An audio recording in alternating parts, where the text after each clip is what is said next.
နင်္ဂနွေနေ့မွေးသူအားလုံးမင်္ဂလာပါ2026 February လ1ရက်နေ့ကနေ9ရက်နေ့တော်တွင်မှာရန်တိုက်ခတ်နေတဲ့ရှင်ပြီးမှလိုရှိရပြည့်စုံမယ်စာရွက်စာတမ်းငွေကြေးလက်ပြောင်းလက်လွှဲသတိထားရမယ်အလောတကြီးရောင်းဝယ်ခြင်းမပြုရဘူးရောင်းမဝယ်မှဖြစ်တတ်တယ်ရန်ပဋိပက္ခတွေရင်းနှီးသူများနဲ့ဖြစ်တတ်တဲ့စိတ်ရှည်သီးခံရမယ့်ကာလတစ်ခုဖြစ်တယ်ခရီးကိစ္စအစီအစဉ်ရအောင်မြင်မယ်အပြောင်းလဲကြတိုးတက်မယ်ပြဿနာဟောင်းတွေပြန်လဲဖြေရှင်းနိုင်မယ်တရက်နေ့မှာရံများမယ်တိုက်ခတ်များမယ်နှစ်ရက်နေ့ကမိကောင်းဆွေကောင်းထောက်ကူရရှိခြင်းနဲ့ချိုးပေးခြင်းချုံမယ်သုံးရက်နေ့မှာဥတီကျပြောင်းပြီးလှုပ်တာတွေချိုးပေးပြီးတော့တိုးတက်မယ်လေးရက်နေ့မှာငွေကြေးကံကောင်းမယ်လက်ပွင့်မယ်ဒါပေမဲ့ငကပေါ်ရက်နဲ့တိုက်ဆိုင်နေတော့အရှိရက်ကိုတည်သွားစေရတဲ့ဖြစ်မှာကိုပြုဆိုင်ရမယ်မနေ့9နိုင်ခွဲနဲ့9နိုင်ကြာည9နိုင်ခွဲနဲ့9နိုင်ကြာကာလနှစ်ခုမှာအသွားလာပြုဆိုင်ရမှာပေါ့9ရက်နေ့ကတော့ရံများတယ်တိုက်ခတ်များတယ်စိတ်ပြမလူပြမဖြစ်တယ်ဥတီယလမ်းကြောင်းတစ်လျှောက်အနောက်ရှက်အတားစီလေးတွေရှိတတ်တယ်စီဇနာနဲ့လက်တွေ့ကွာဟမယ်ရေရနေရေရနေကိုလည်းသတိထားမယ်ခက်ရပฏิပက္ခပြုဆိုင်ရမယ်အရှင်းမြောက်ရသွားစဉ်အနောက်ရှက်တွေရှိတတ်တယ်ညနေ3နိုင်နဲ့4နိုင်ခွဲကြာသွားလာနေထိုင်ပြုဆိုင်ရမယ်6ရက်နေ့မှာပေါ်ပေါက်လာတဲ့ခွင့်ရည်တွေကိုလက်တွေ့သုံးချပြီးဘဝတလန်လုပ်ငန်းတလန်ကိုဖန်တီးနိုင်လိမ့်မယ်9ရက်နေ့မှာရပိုင်ခွင့်တွေလက်ဝဲပြင်ရမယ်အလိုရှိရပြည့်စုံမယ်တပတ်တာကာလအတော်တွင်မှာတနင်္ဂနွေနေ့ကနေမွေးသူများကြောင့်စိတ်နှောက်ယှက်လေးတွေဖြစ်တတ်တဲ့ကြာသပတေးနေ့ဗုဒ္ဓဟူးနေ့တောက်ကြနေ့မွေးသူတွေနဲ့ပူးပေါင်းပြီးလှုပ်တဲ့လူတွေကထူးခြားတဲ့ကောင်းခြင်းကံနဲ့တိုးတက်ခြင်းတွေကိုဖြစ်ထွန်းစေလိမ့်မယ်135ကဏ္ဍနေအကျိုးပေးတဲ့အဝါရောင်လေမော်ရောင်နှုတ်နှစ်ရောင်တို့ကိုဝစ်စင်းသုံးဆွဲပြီးတော့အလိုရှိရာကိစ္စဆောင်ရွက်နိုင်တယ်။ February လ1ရက်နေ့ဟာတဘိုတွဲလပြည့်နေ့ဖြစ်ပါတယ်။တနင်္ဂနွေနေ့နဲ့တိုက်ဆိုင်တယ်။အသက်အရွယ်ကြီးရင်သူတို့ကိုအလှူဒါနပြုပါထမင်းနဲ့လူသားချင်းကိုပြုပါထူးခြားတဲ့ကံနဲ့တိုးတက်ခြင်းတွေထင်ရှားလာပါလိမ့်မယ်။စံစာနီဘို application ကိုလည်းဆက်သွယ်မေးမြန်းနိုင်ပါတယ်အသံဖိုင်နဲ့လည်းပြန်လည်ဖြည့်ချပေးပါပါကျေးဇူးတင်ပါတယ်ဒီနေ့လာနေမွေးသူအားလုံးမင်္ဂလာပါ2026 February လ1ရက်နေ့ကနေ9ရက်နေ့တော်တွင်မှာကောင်းသောကံကြမ္မာများတွန်းမို့နေတယ်စုပေါင်းလုပ်ငန်းကြိုးပေးမယ်ဝေးကွာသူတွေနဲ့ပြန်လည်ဆုံစည်းမယ်ကာလတန်ကြာကြနေတဲ့ငွေကြေးပြန်ရမယ်ပြန်မရဘူးထင်တဲ့ရပိုင်တဲ့ငွေကြေးတွေလက်ဝဲပြန်လဲရရှိမယ်စုံစည်းရမဖြစ်နိုင်ဘူးထင်တဲ့သူတွေနဲ့လည်းပြန်လဲစုံစည်းလိမ့်မယ်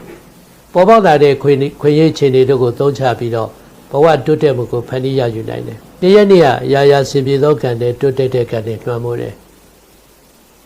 မိကောင်းဆွေကောင်းထောက်ကူရမယ်နှစ်ရက်နေ့မှာခီးကံကောင်းမယ်အပြောင်းလဲနဲ့တိုးတက်မှုရှိမယ်3ရက်နေ့မှာငွေကြေးကံကောင်းခြင်းလက်ပွင့်ခြင်းကြိုးပေးခြင်းရှိမယ်4ရက်နေ့မှာရန်အန္တရာယ်တွေဖြစ်တတ်တယ်တပားသူနဲ့ဆက်ဆက်ပြီးဖြစ်ပေါ်တဲ့ပြဿနာတွေဖြေရှင်းရနိုင်မယ်အရှိရက်ကနေရန်ပြဿနာတွေဖြစ်တတ်တယ်မနေ့9နိုင်ခွဲနဲ့9နိုင်ကြာည9နိုင်ခွဲနဲ့9နိုင်ကြာအန္တရာယ်ကာလဖြစ်တယ်5ရက်နေ့မှာအရေးပါတဲ့ဆုံးဖြတ်ချက်တွေချမှတ်နိုင်တယ်ဘဝအတွက်ထူးခြားတဲ့ကံပြောင်းလဲတွေရှိမယ်ဒါပေမဲ့နေ့7နိုင်နဲ့10နိုင်ခွဲအတွင်းတစ်ကြိမ်ညနေ3နိုင်နဲ့4နိုင်ခွဲအတွင်းမှာတစ်ကြိမ်ရန်နှောက်ရက်တွေရှိတတ်တယ်သူသဖြင့်ညနေ3နိုင်နဲ့4နိုင်ခွဲအတွင်းမှာအရှိတောင်ရက်ကိုတည်သွားစဉ်အန္တရာယ်ဖြစ်တတ်တာကိုအထူးပြုပြုဆက်ရမှာဖြစ်ပါတယ်6ရက်နေ့မှာတော့ရပိုင်ခွင့်တွေလက်ဝဲပြန်ရမယ်အတိုက်ခံတွေအလုံးကိုကျော်လွှားနိုင်မယ်9ရက်နေ့ကတော့စိတ်ချမ်းမြေ့ခြင်းစင်ပြေခြင်းကံကောင်းခြင်းအခက်အခဲအလုံးကိုကျော်လွှားနိုင်ခြင်းတွေကိုကြုံတွေ့ရမှာဖြစ်ပါတယ်တနင်္လာနေ့ငါနေ့သောကြာနေ့မွေးသူတွေကောင်းကျိုးပေးတယ်ကြာသပတေးနေ့စနေနေ့မွေးသူတွေဒုက္ခပေးတတ်ပါတယ်369ကဏ္ဍနေကျိုးပေးတယ်အပြာရောင်ပန်းရောင်နေရောင်တို့ကိုသုံးပြီးတော့အလိုရှိရာကိစ္စများဆောင်ရွက်နိုင်တယ်တဘိုတွဲလပြည့်နေ့တနင်္ဂနွေနေ့ February လ1ရက်နေ့မှာကုသိုလ်ကောင်းမှုပြုပါအလှူဒါနပြုပါထမင်းနဲ့ကိုယ်တိုင်လည်းသုံးဆောင်ပါတပတ်သူတို့လည်းဝေမျှပေးပါထူးခြားသောကောင်းခြင်းကံကြမ္မာများဖြစ်လာပါမယ်စံစာနီဘို application ရှိတယ်ဆက်သွယ်မေးမြန်းနိုင်တယ် အတန်ဖိုင်နဲ့ဟောပြောခြင်းကိုရယူနိုင်ပါတယ်ကျေးဇူးတင်ပါတယ်အင်္ဂါနေ့မွေးသူအားလုံးမင်္ဂလာပါ2026 ဖေဖော်ဝါရီလ1ရက်နေ့ကနေ9ရက်နေ့တော်တွင်မှာဘဝကံတိုးတက်တဲ့ကာလတစ်ခုဖြစ်တဲ့ရှင်ပြိုင်မှုမှန်သမျှအောင်မြင်မယ်ခက်ခဲတဲ့ကိစ္စတွေကိုဖြေရှင်းနိုင်တဲ့အနေအထားရှိတယ်အပြိုင်ဆိုင်ကံအားလုံးမှာသူတစ်ပါးနဲ့သာပြီးတော့ကိုယ့်ဘက်ကအနိုင်ရတဲ့ကံပွင့်မယ်အတတ်ပညာကံကောင်းတဲ့ချဲ့ထွင်မှုလမ်းကြောင်းသစ်တရားကျိုးပေးတယ်ပြတ်တောက်နေတဲ့ဆက်သွယ်တွေပြန်လဲဆက်ဆက်နိုင်တယ်ဒီရက်နေ့မှာကောင်းသောကံပွင့်တယ်ငွေတော့ဖန်မတင်ဘူးနေ့ရက်နေ့ကရန်အားလုံးနဲ့ရှင်ပြီးတော့ရမယ်ပြီးမှလူရှိရပြည့်စုံမယ်အတွေ့အကြုံရခြင်းမရှိဘူး3ရက်နေ့မှာအလုံးစုံကံကောင်းခြင်းဘဝတိုးတက်ခြင်းကံတွေရှိတယ်4ရက်နေ့မှာအပြောင်းလဲနဲ့တိုးတက်မှုရှိမယ်မတော်တဆထိခိုက်မှန်နေကျူးဆက်ရမယ်အရှိရောက်ကိုတည်သွားစေခြင်းရှိတတ်တယ်မနေ့9နိုင်ခွဲနဲ့9နိုင်တွင်သွားလာထူးပြပြီးကျူးဆက်ရမယ်5ရက်နေ့မှာရံများခြင်းပြန်များခြင်းရှိမယ်ငွေကြေးကံကောင်းမယ်လက်ဖွင့်ပြီးမှလိုရာပြည့်စုံနိုင်တယ်ဒါပေမဲ့ညနေပိုင်း3နိုင်နဲ့4နိုင်ခွဲတွင်သွားလာထူးပြကျူးဆက်ရမယ်သူဖြင့်အရှိတောင်ရက်ကိုတည်သွားစေခြင်းရှိတတ်တယ်6ရက်နေ့မှာငွေကြေးလက်လာပကောင်းခြင်းရှင်မကြောင်မြင်ခြင်းရှိမယ်ဒါပေမဲ့ရံပတိဘက်ကနဲ့လည်းထိတိုက်တွေ့တတ်တယ်9ရက်နေ့ကတော့အလုံးစုံကောင်းခြင်းကံနဲ့ဘဝတိုးတက်ခြင်းတို့ရဲ့အကျိုးဆက်နှစ်သာရကိုရရှိပါတယ်တနင်္လာနေ့သောကြာနေ့စနေနေ့မွေးသူတွေကောင်းကျိုးပေးပြီးတော့တနင်္ဂနွေနေ့ဗုဒ္ဓနေ့မွေးသူတွေဒုက္ခပေးတတ်ပါတယ်လေးခုကိုယ်ကနန်းအကျိုးပေးပါတယ်အညိုရောင်ပြာရောင်မိခိုးရောင်တို့ကိုသုံးပြီးတော့အလိုရှိရကိစ္စဆောင်ရွက်ပါဖေဖော်ဝါရီလ1ရက်နေ့တဘိုတွဲလာပြည့်နေ့တနင်္ဂနွေနေ့မှာကုသိုလ်ကောင်းမှုများပြုပါကိုယ်တိုင်လည်းထမင်းစားသုံးပါသူတစ်ပါးလည်းထမင်းဒါနပြုပါထူးခြားတဲ့အကြောင်းအရာတွေဖြစ်ထွန်းလာပါမယ်စမ်းစာနေဖို့ application ကိုဆက်သွယ်ပြီးတော့လည်းမေးမြန်းနိုင်ပါတယ်အသံဖိုင်နဲ့ပြန်ပြီးတော့ဖြေချပေးမှဖြစ်ပါလေကျေးဇူးတင်ပါတယ်ဗုဒ္ဓနေ့မွေးသူအားလုံးမင်္ဂလာပါ2026ခုနှစ်ဖေဖော်ဝါရီလ1ရက်နေ့ကနေ9ရက်နေ့တော်တွင်မှာမူလစီမံတာတွေလုံးလို့မရဘူးပေါ်လာတဲ့အခြေအနေကိုပဲလက်တွေ့သုံးချပြီးတော့လုပ်ငန်းချန်စီရွေးချက်တွေကိုရှေ့တိုးလုပ်ရလိမ့်မယ်အပြည့်စီးပြောက်ရှာများတယ်ယူတဆိုင်အရာထိသိမ်းပြီးလုပ်ရမယ်ချက်ချင်းဆုံးဖြတ်ပြီးလုပ်တဲ့ကိစ္စတွေကမှားတတ်တယ်ဆုံးဖြတ်ခံဒီတိုင်းပြန်လည်သုံးသပ်ပါတိုင်းမဲ့မှာပြီးမှဆုံးဖြတ်ပါများစွာသောငွေမြုပ်နှံခြင်းတွေကိုဒီချိန်လုံးဝမလုပ်သင့်ပါဘူးတရက်နေ့ကရံများတဲ့နေ့ဖြစ်တဲ့စိတ်ပင်ပန်းလူပင်ပန်းစရာတွေရှိမယ်နေ့ရက်နေ့မှာတော့ထူးခြားတဲ့ကောင်းခြင်းကံနဲ့အရေးပါတဲ့ပြောင်းလဲတွေဖြစ်လာမယ်3ရက်နေ့မှာရပိုင်ခွင့်တွေလက်ဝဲပြန်ရမယ်မိကောင်းဆွေကောင်းထောက်ကူရမယ်4ရက်နေ့ကထူးခြားတဲ့ကံပွင့်ခြင်းလိုရာပြည့်စုံခြင်းရှိမယ်ဒါပေမဲ့မနေ့9နိုင်ခွဲနဲ့9နိုင်တွင်မှာတော့အသွားလာကျူးဆက်ရမယ်အချစ်ရက်ကိုတည်သွားစေနေရှိတတ်ပါတယ်5ရက်နေ့မှာထူးထူးခြားခြားကောင်းခြင်းကံတွေရှိတယ်ရေမကြအောင်မြင်မယ်မတော်တဆအနေကိုတော့သတိထားရမယ်အရှိတောင်ရက်ကိုတည်သွားစေနေရှိတတ်တယ်ရေရနေသတိထားရမယ်ညနေ3နိုင်နဲ့4နိုင်ခွဲတွင်မှာအသွားလာကျူးဆက်ရမယ်6ရက်နေ့မှာရံများမယ်တိုက်ခံများမယ်ပြီးမှလူရပြည့်စုံမယ်9ရက်နေ့ကတော့မိကောင်းဆွေကောင်းထောက်ကူရမယ်စပ်ပွင့်မယ်စုပေါင်းလုပ်ငန်းအကျိုးပေးခြင်းကံကိုကြောမယ်ဇာသပတိနေ့တောက်ကြနေ့စနေနေ့မွေးသူတွေတပတ်တာအတွင်းကောင်းကျိုးပေးလိမ့်မယ်အင်္ဂါနေ့ဗုဒ္ဓနေ့မွေးသူတွေဒုက္ခပေးတတ်တယ်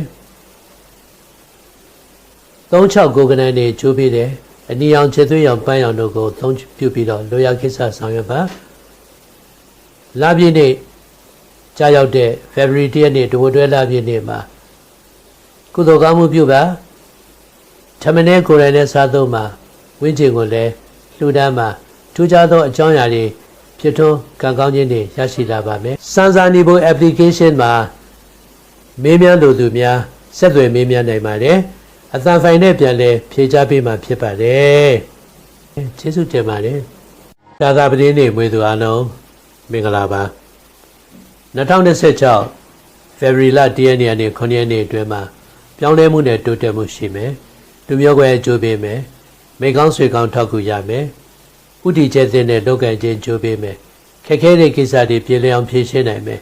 1ရက်နေ့မှာကောင်းသောကံနဲ့ပြောင်းလဲရှိမယ်2ရက်နေ့မှာငွေကြေးကံကောင်းမယ်လက်ဖွင့်မယ်3ရက်နေ့မှာရန်တိုက်ခံနဲ့ရှင်ပြီးလောက်ရမယ်4ရက်နေ့မှာအရေးပါတဲ့ဆုံးဖြတ်ချက်တွေချမှတ်ရမယ်5ရက်နေ့မှာရပိုင်ခွင့်တွေလက်ဝဲပြန်ရမယ်6ရက်နေ့မှာသူတစ်ပါးနဲ့မတူတဲ့ရှုထောင့်ကနေလောက်ကင်ကျိုးပေးမယ်9ရက်နေ့မှာ ရံများခြင်းတိုက်ခံများခြင်းတွေရှိမယ်အထူးသဖြင့်ပေးချင်တာက၄ရက်နေ့မှာအဲ့ဒီနေ့မှာငကဘောရက်နဲ့သွားတိုက်ဆိုင်တယ်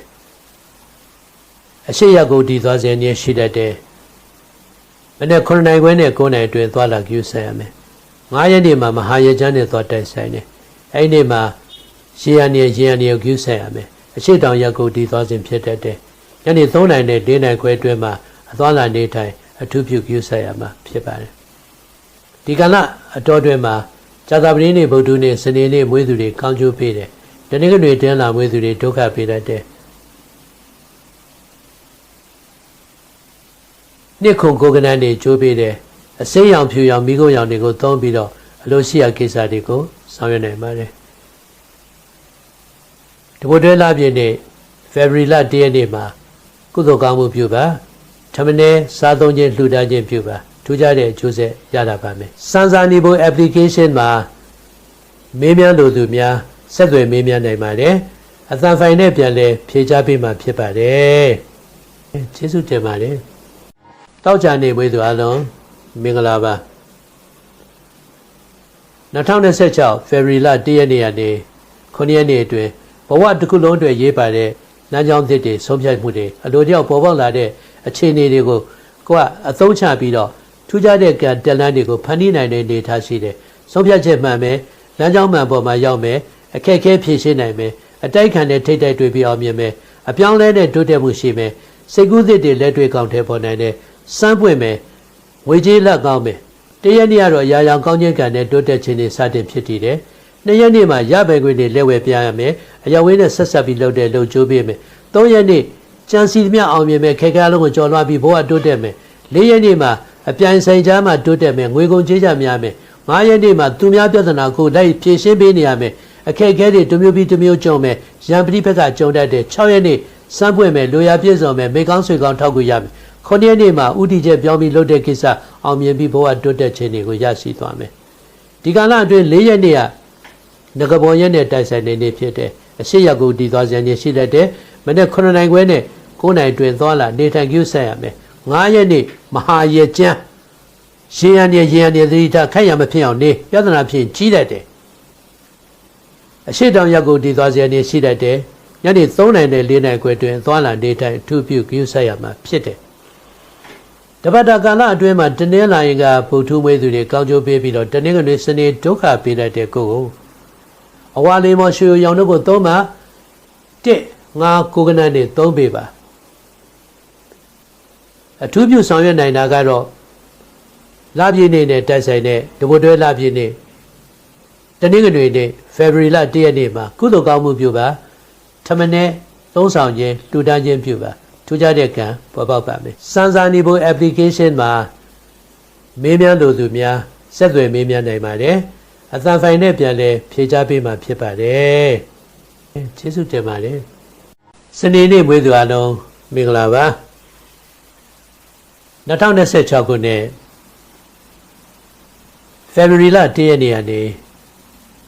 ဖေဖော်ဝါရီလ9ရက်နေ့တော်တွင်မှာ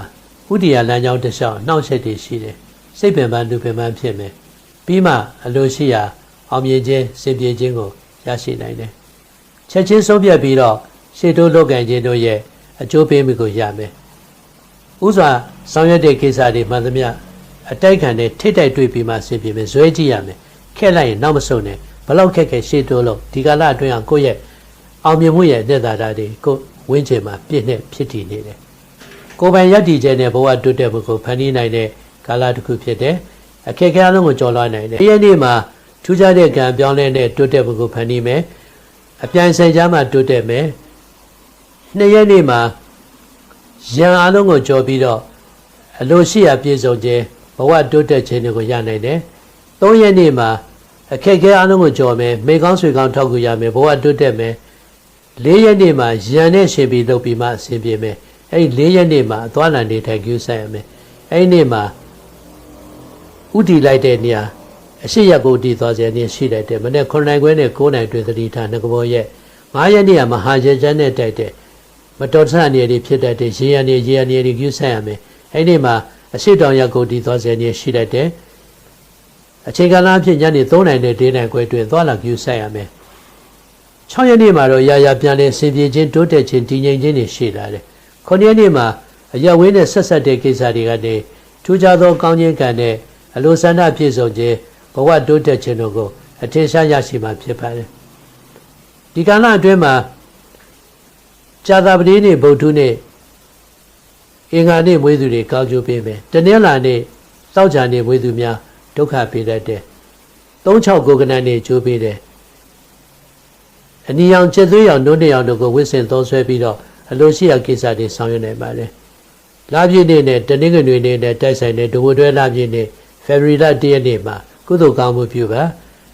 ထမင်းနဲ့လှူဒါနပြုပါကံကောင်းခြင်းတွေရရှိလာပါမယ်စံစာနေဖို့ application မှာမေးမြန်းလိုသူများဆက်သွယ်မေးမြန်းနိုင်ပါတယ်အသံဖိုင်နဲ့ပြန်လဲဖြေကြားပေးမှာဖြစ်ပါတယ်ကျေးဇူးတင်ပါတယ်